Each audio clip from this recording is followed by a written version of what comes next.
You're listening to Talking to Teens, where we speak with leading experts from a variety of disciplines about the art and science of parenting teenagers. I'm your host, Andy Earle, creator of the Teenage Personality Quiz. Head to talkingtoteens.com for a free PDF explaining how your teenager thinks.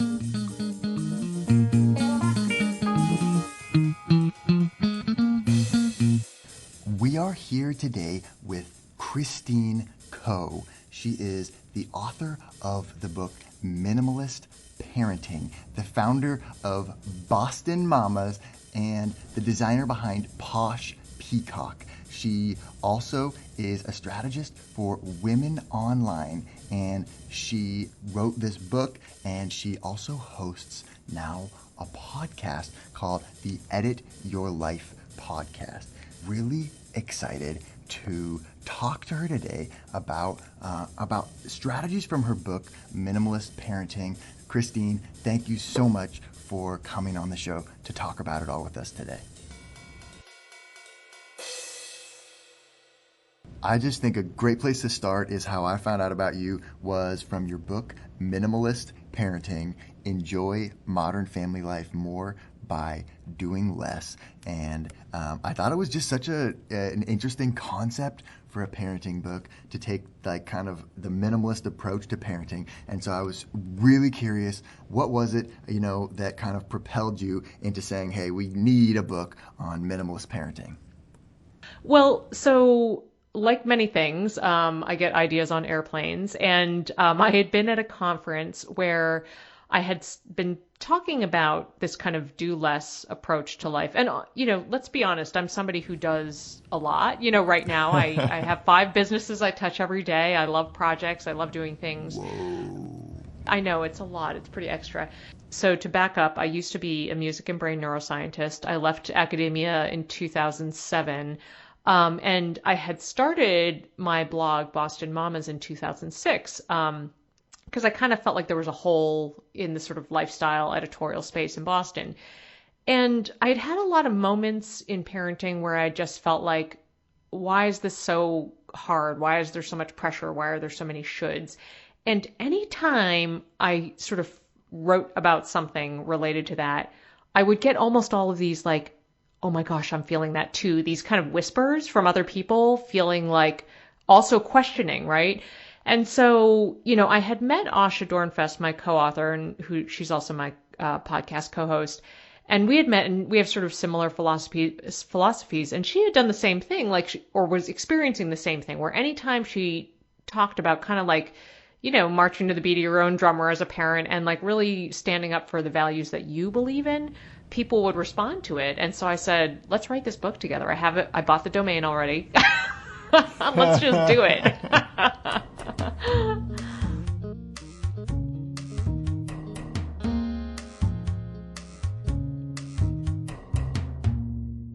Values is like kind of one of the cornerstones of what we teach here at Talking to Teens. And I think it's one of just like the most important ways that you can actually influence a teenager, because once they get to the teenage years, it gets hard to influence kind of their smaller daily activities. But maybe there is kind of an opportunity to kind of impart some values, and hopefully you've been already imparting values. But I like this kind of discussion that you have in here about kind of breaking down your values and kind of getting in touch with those a little more. Could you talk about kind of how you developed this and why it's like so upfront? I mean, page 3 of your book here. Yeah, well, I think, I just want to give a moment to say that I completely feel for parental overwhelm. And even the idea, like when somebody says, oh, just tune into your values. I mean, that can be a little intimidating. And I think, one, just because it's kind of like big. And then 2, because when there is so much noise about what your values should be or what you should be caring about, it's really challenging, right? So, the reason that Asha and I are so keyed into values, as you are, is it's just with any family system, you have to have this foundation on which to stack all of these details and all of these things. And so, you know, that foundation will be a lot stronger if you can just figure out, even at a baseline, like where you're at. So I'll just give you like a quick example because that sounds very abstract. But, you know, right now, like the parenting culture, and certainly for teenagers, especially with like the idea of college pressure and being evaluated and all that, is to just like do more activities, sign up for all the things, do all the things, like, you know, at the risk of like the whole system breaking down. And for some families, that is perfectly fine. They love being busy. They like being on the go. Maybe they don't like being at home that much, whatever. But I have seen personally for our family too, but for lots of families, some people and some kids need a ton of downtime and cannot function. They can't do their homework. They can't do other things if they're just too saturated and like with people and activities and things. And so if you are in that boat and you identify that quiet, space, sleep, that those are like key part of your value system and part of what's really important to you to function as a human being, like everything is kind of sitting on top of that stuff. So, you know, that's why we're so into that. And it's hard to like resist. I'll say very clearly, it's hard to say, to put your stake in the ground and say, no, we're going to just do one activity a season when everybody else around you is running from thing to thing to thing, you know? Sure. Says the woman who runs how many 5 companies now? Well, yeah, I mean, and that's for me, having different projects like and being like in this sort of dynamic workspace, that is something I love. So that works for me. But like for my husband, that is a nightmare for him. Like he is not into that. So, you know, we have to be really clear on that and how I can stop at the end of the day and just be present. And actually that is something I've worked on a lot. And our family system works a lot better. Also, it's like strikes me that there's a value of kind of knowing yourself, and that, you know, you could foster a family value of the importance of being true to yourself, and the importance of that, like especially with teenagers, because I think that's the time of your life when you're really kind of trying to figure out who the heck am I and what do I want to stand for, and you know, knowing that you come from a household where it's okay to be either way, and you're going to be accepted, I think is huge.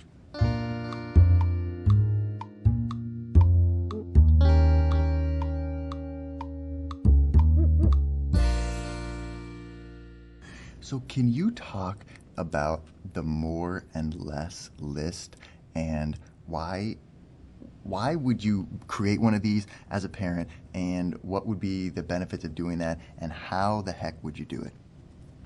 I love the more or less list. I have to give Asha credit for that. That is her, but it's so simple.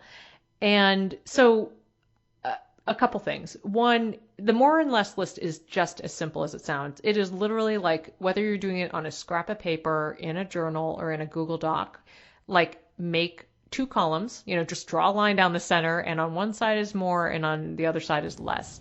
And the idea is to really, you can handle that. I mean, it's pretty simple. But the idea is to just really just be free with your thoughts, turn off the inner critic. Nobody has to see this list except for you.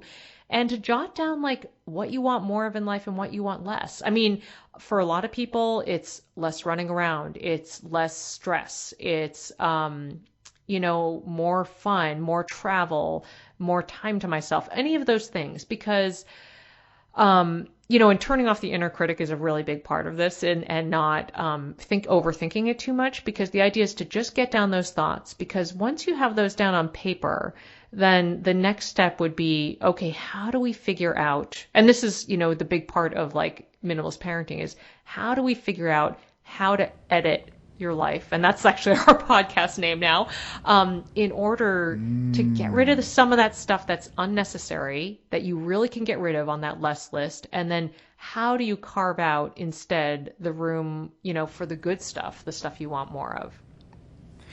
Yeah, it strikes me that that's kind of, you know, the idea that the name minimalist parenting is almost a little misleading, because the whole reason, to strip out the unnecessary stuff from your life is to make room for what is really important to you, and to kind of, I guess, get down to the essence of what you want to be doing with your time. And so it's just like the more and less list is like just such a visual, like easy way to kind of see, like you say, what kind of edits you want to start making to your life, and then you can start kind of planning that out. Yeah, and the interesting thing, and I'm glad you brought that up about the title, because it's funny, a lot of the times we start out when we're telling people about minimalist parenting, we start out with what it's not. So we're kind of like, yeah, so it's not like we love toilet paper. It's not like we hate stuff. It's like, but the point is to identify wherever your level of crazy is, and then find ways to take it down a notch, or 2 or 12.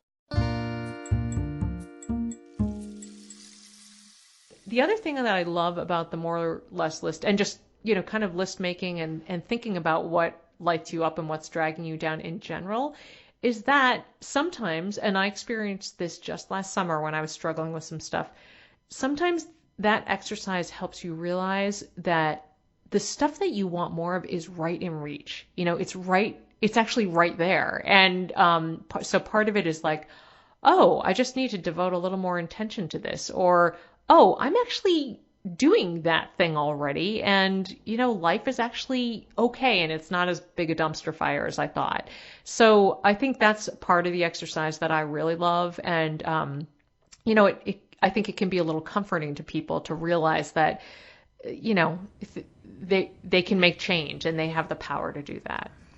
Yeah, there's like research that I really like that shows when you feel that you're kind of already part of the way there, you're much more likely to take action. Like when you give someone, those little punch cards, like when you get your 10th coffee is free. And so if you give someone one of those and there's just 10 and none of them are punched, versus if you give someone and there's 12 and you punch the first 2 for them, they're more likely to fill up the card when you give them the 12 and you punch the first 2, because they feel like, hey, I'm already on my way a little bit. And even though it's still the exact same thing, you still have to get 10 copies in order to get a free one, or whatever the deal is. But it kind of strikes me that the more or less list is kind of having that same effect, like you say, because it's just like, hey, I'm already kind of doing these things. I just want to, like, what do I just want to do more of, and what do I just want to do a little bit less of? And it's kind of less overwhelming than being like, oh, I need to just overhaul everything, you're already doing it. You already started, That's just... Yeah, for sure. We talk about, we frame it in terms of baby steps all the time, taking those little steps, because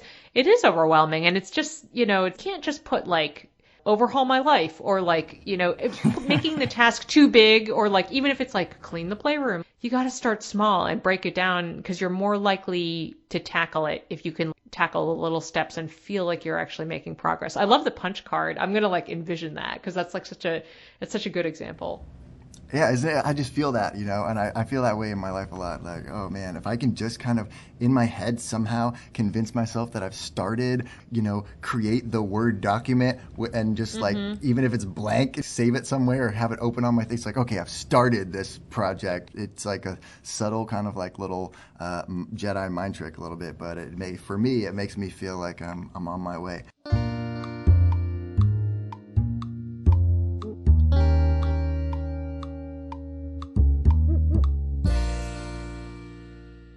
Okay, so another part of the book that I really connected with was when you kind of talk about nostalgia, and because having a family is like just becomes like a black hole of stuff, and like it's like every year there's like more and more stuff, and it's so like it's all priceless and one of a kind, and how do you like choose what to get rid of and what to keep?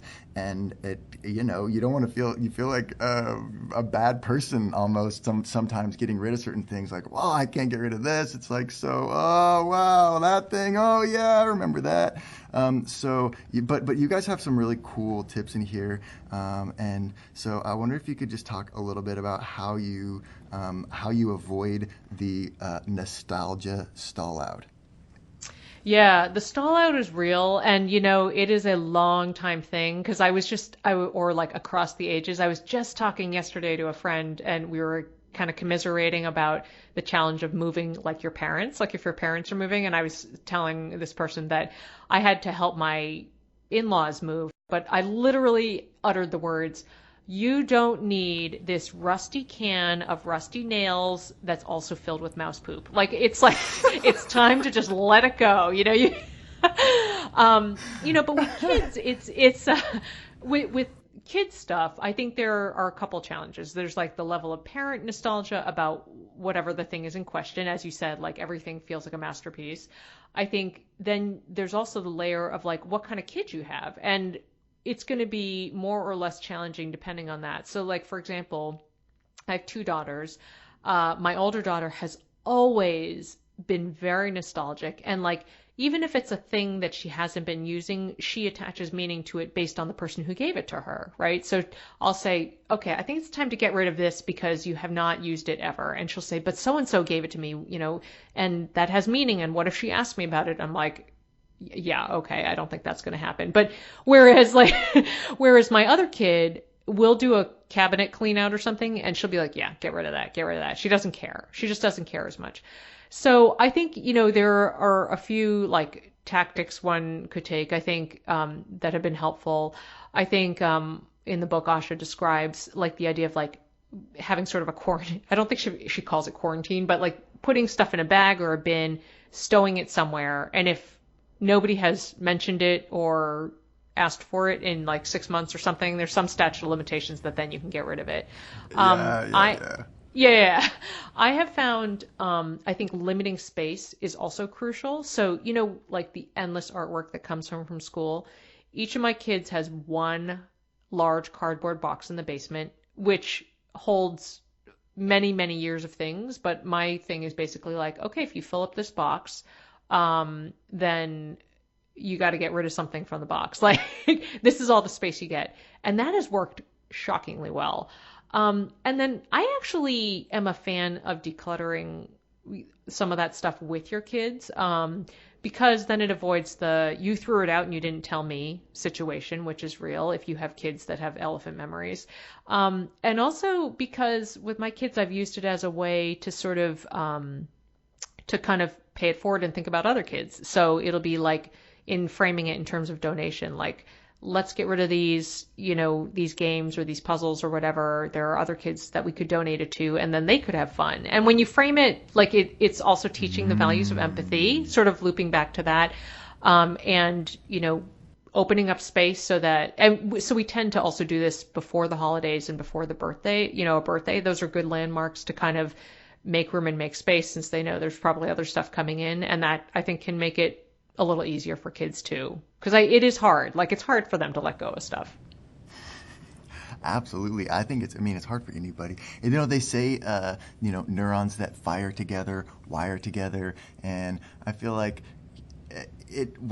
sometimes, an item does just like remind you of the time or the thing or the great memory or whatever it was, and getting rid of it or throwing it away makes you feel like you're kind of like getting rid of a piece of that, or you're gonna like lose kind of part of that like warm fuzzy feeling or something like that. But I love the idea of limiting the space, and you could do that for all kinds of different categories of things. My dad always used to say, it's like what they teach you in chemistry. The properties of a gas is like it expands to fill the size of whatever container you put it in.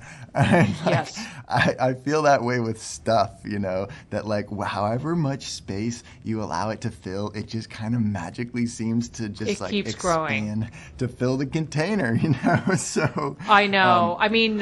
We're so like, I'm so anti upsizing. That's America, right? Let's upsize it. But I just feel like the bigger your house, the more space you have, the more storage you build, all this stuff, you're just going to fill it up. So, even with my kids, actually, it's interesting. If you walk into my home, and it's mostly because I really, clutter makes me super anxious, and we don't have like a perfectly tidy home or anything. But if you walk in, you actually won't see toys all over the place, because we have one corner bench cabinet in the living area where toys go in. And then each of my girls has like a cabinet. It looks like a sideboard, but it's like a big sort of dining room cabinet. And they each have their own cabinet. And if they fill it up, then they got to empty stuff out of it. And that's it. Like, and it works shockingly well. It's just, we've never expanded to make more room because it just more junk accumulates that way.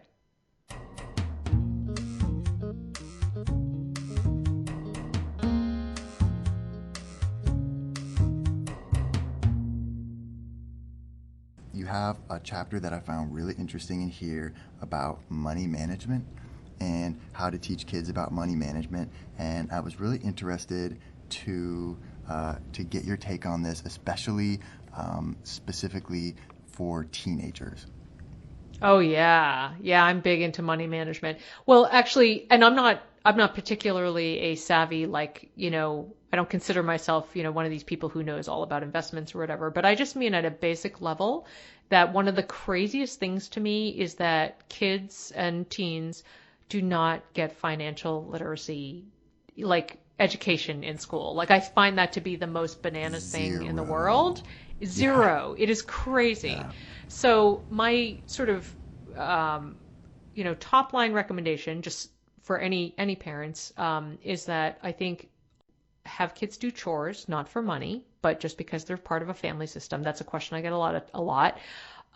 Two, I think it's really important to give them an allowance, which is actually money for them to experiment with. Because, when you go into Target, your kid asks you for a million things, right? Like this is what happens to all of us. And it is much easier, and they will be primed to make decisions and think things through and experiment and maybe have something break if you say, yeah, you could use your allowance for that. How much do you have in your allowance, right? So giving them the chance to actually experiment. And some kids, if you've got like a super, like my older one is very like, I will put 30% in the college account and I will put 30% in this. You might have a kid like that, you might not. So it just gives them a chance to experiment and potentially fail with their money too and have something that doesn't work out, and that's fine. And then the third one, which is particularly relevant for teens, is to make them work. We are here with Christine Coe talking about her book, Minimalist Parenting. And we're not done yet. Here's a look at what's coming up on the second half of the show. I hear from a lot of parents who are like, I don't want chores or employment or whatever to get in the way of extracurriculars and what have you. But it's something that they need to do and they need to figure out because that's the only way they're going to really figure out what money means.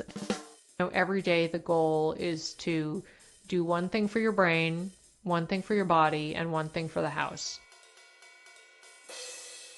Yeah, and it is so valuable, and I will say that it can lead to like so many interesting conversations. Like when she got her first paycheck and she was like, wait, what are these taxes and all this stuff?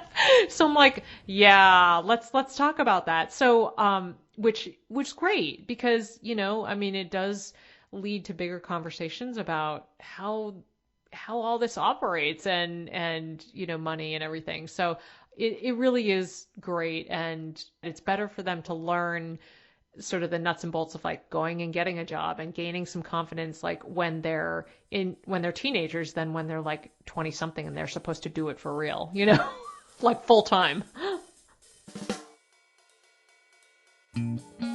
Want to hear the full interview? Sign up for a subscription today.